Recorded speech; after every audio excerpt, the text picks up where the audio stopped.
Building and renting out a secondary suite will soon be easier than ever in British Columbia, thanks to a new pilot program that will support the creation of more secondary suites. In today's video, we'll talk about the program, go over the details, and try to answer the question of whether or not this will provide more affordable housing options for British Columbians.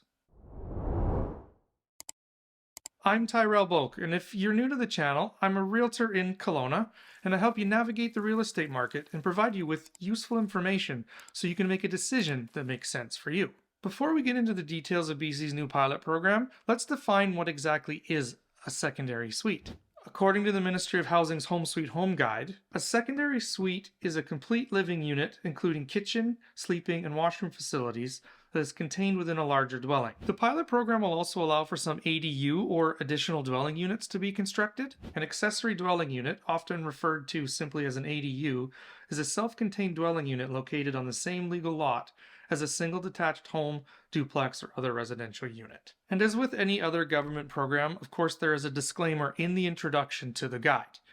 It says, it may not be possible to build a secondary suite or ADU on all properties in British Columbia. You are advised to carefully review the British Columbia Building Code, local planning and zoning bylaws, the Residential Tenancy Act, and other relevant documents for more detailed information. I'll leave a link in the description below to the full guide if you're interested in finding out more information and to see if this program is right for you. So here's kind of the meat and potatoes of the program and what I think are the two key points to keep in mind.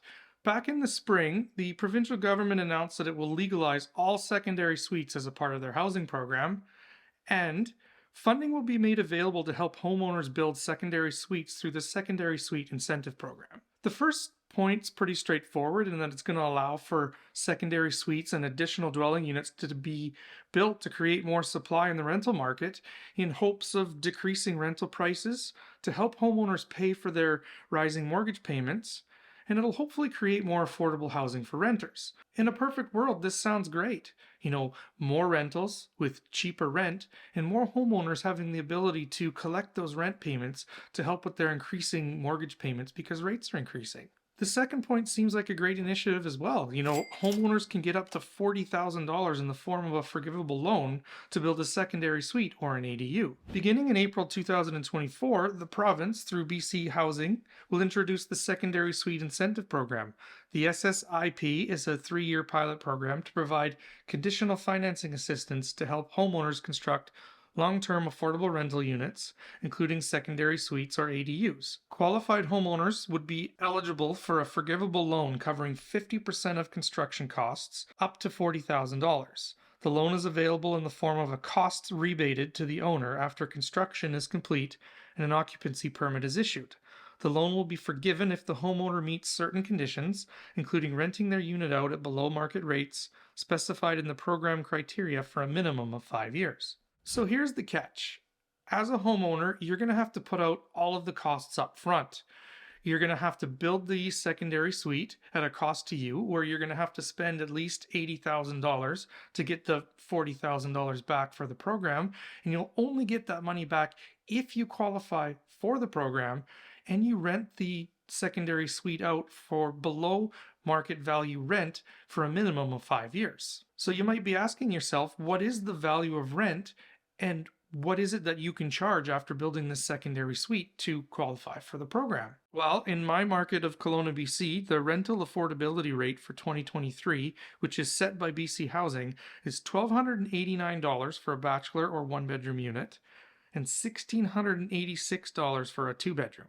There are quite a few other key points to this program, and I'm not going to get into all of them in detail, but I do want to point them out to you right now. To qualify for the program, you must be a Canadian citizen, you must live in the home as your primary residence, make less than a combined household income of $209,000 annually, so that's between you and your spouse or the two people that are on title, and the tenant cannot be an immediate family member. And there's one last point. In order to get the $40,000 back, you have to qualify for the program, rent it out for that 5 years that I mentioned before, and they will only pay you back the forgivable loan in the form of 20% a year. So the maximum you'll get back is $8,400 per year. Does this seem like a good idea to create some more affordable housing, bring some more supply into the rental market especially, and to help homeowners with their monthly mortgage payments? Absolutely, it does. I think it's a great program. The issue I have with it is that the homeowners have to bear the cost and the risk of the program up front. They're putting up their own money, they're building these secondary suites on their own, and only at that point, if they qualify, are they going to get some form of rebate from the BC government. I'm not even sure you could get a builder to build a secondary suite for you for less than $100,000, and especially if you're building an ADU. If we take a conservative $300 per square foot in construction costs, which is about the median in the market that I live in, Kelowna, an 800 square foot ADU is going to run you a cost of $240,000. And that's not even to mention the red tape you're going to have to go through to get your permits, the planning process, dealing with development permits, planning permits, how long that's going to take and what your time is worth to you. That all being said, if you think that this is a program that you'd like to participate in, I encourage you to hit the link in the bio, read the program, and really do your own research to see if it makes sense to you. I think we absolutely need to do something in the province of BC and Canada as a whole to bring more affordable housing to the public, to build more homes and build more suites so that people have a roof over their head. I just don't know that this is a program that a lot of homeowners are going to take advantage of. It looks great on the surface, but when you start to dig into the details, I don't know how many people are actually going to take advantage of it. If homeowners do take advantage of this program, I think it's great for renters who are finding escalating rents to be harder and harder to swallow, especially with the rising cost of living in British Columbia and in Canada. And for their sake, I really hope that this program is a success and they find a way to make it work. Let me know your thoughts in the comments below. And if you'd like to book a discovery call with me to discuss your real estate needs in Kelowna and the surrounding area, or to tell me how wrong I am about this program, hit the first link in the description where you can book a time that works best for you. We'll see you next time.